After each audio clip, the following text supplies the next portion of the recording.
ഏറ്റവും തമാശ, നിങ്ങൾ ഈ ഷൂട്ടിംഗ് സമയത്ത് നിങ്ങളുടെ ഈ ഗ്രാമവാസികളുടെ ഒബ്സർവേഷൻ ഉണ്ടായിരുന്നു? നിങ്ങൾക്ക് എന്തെങ്കിലും തമാശകളുണ്ടായിരുന്നു? ഇല്ല, അവര് ഞങ്ങളെ ഒബ്സർവ് ചെയ്യാൻ പാലക്കാട് എവിടെയായിരുന്നു സ്ഥലം? നമ്മുടെ കുഞ്ഞിരാമായണൊക്കെ ഷൂട്ട് ചെയ്ത കവലയായിരുന്നു നമ്മുടെ മെയിൻ കവല.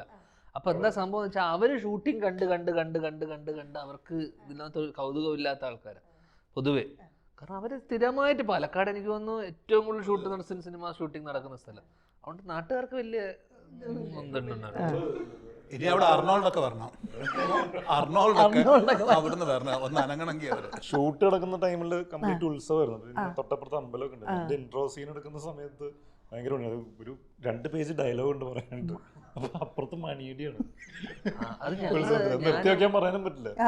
ഡയലോഗ് മണിയടി പറയുന്നതിന്റെ ഇടയ്ക്കൊന്നും മുഴുകും. പിന്നെ അത് മാത്രല്ല അപ്പൊ അതിനുള്ളില് തീർത്തു പോണം. ഞാനും നിവിനും കൂടെ മലയാളി ഫ്രം ഇന്ത്യ ഷൂട്ട് ചെയ്യാം പാലക്കാട് തന്നെ, സെയിം നമ്മുടെ ഷൂട്ട് ചെയ്ത ചുറ്റുവട്ടത്ത് തന്നെ.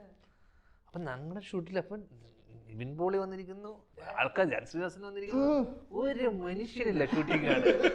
സമാധാനമായി, എനിക്ക് ഇത്ര വിഷമമുണ്ടായിരുന്നു. അതല്ല അവിടെ ആരും മൈൻഡ് ചെയ്യാത്തോണ്ടേ.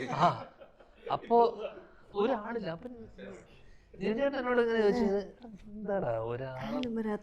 അങ്ങനെ അതിനിടയിലാണെങ്കിൽ തൊഴിലുറപ്പിനൊക്കെയുള്ള സ്ത്രീകളുണ്ടല്ലോ, അവരിങ്ങനെ നടന്നു വരുന്ന സമയത്ത് എന്നെ കണ്ടിട്ട് മോനെ എന്നൊക്കെ പറഞ്ഞ് നിങ്ങളോട് ഇവർക്ക് അറിയില്ല സംഭവം. അന്ന് ഞാൻ ഏഷ്യാനെറ്റില് കുക്ക് വിത്ത് കോമഡി എന്നൊരു പരിപാടി ചെയ്യുന്നുണ്ട്. അപ്പൊ ഇവര് ഇത് കണ്ടിട്ട് അപ്പൊ തെണ്ടീനറിയേ എന്നെ അറിയില്ല, ഇത്രയും ഫേമസ് ആയി. ഇതിനിടയിൽ നമ്മളെ കാണാനും ആൾക്കാരില്ല, ഒരു മനുഷ്യനില്ല, ഷൂട്ട് നടക്കുന്ന ഒരു വിഷമായി. അപ്പുറത്താണെങ്കിൽ ഷൈൻ ചേട്ടൻ ഉണ്ട്, അപ്പുറത്ത് എബ്രിഡ് ഷൈൻ ചേട്ടൻ. അപ്പൊ ഷൈൻ ചേട്ടൻ ഒരു പടം പ്രൊഡ്യൂസ് ചെയ്യുന്നുണ്ട്. അപ്പൊ ആ പടത്തില് അവിടെ ഭയങ്കര ജനത്തിരക്കാ, ഭയങ്കര തിരക്കെന്ന് വെച്ചാൽ നാട് മൊത്തമുള്ള ആൾക്കാരൊക്കെ അവിടെയാ. അണി അപ്പുറത്തുണ്ട്. അപ്പൊ ഞാനും നിവിൻ ചേട്ടനില്ലേ വൈകിട്ടൊന്ന് പോയാലോ നമുക്ക്, അങ്ങനെ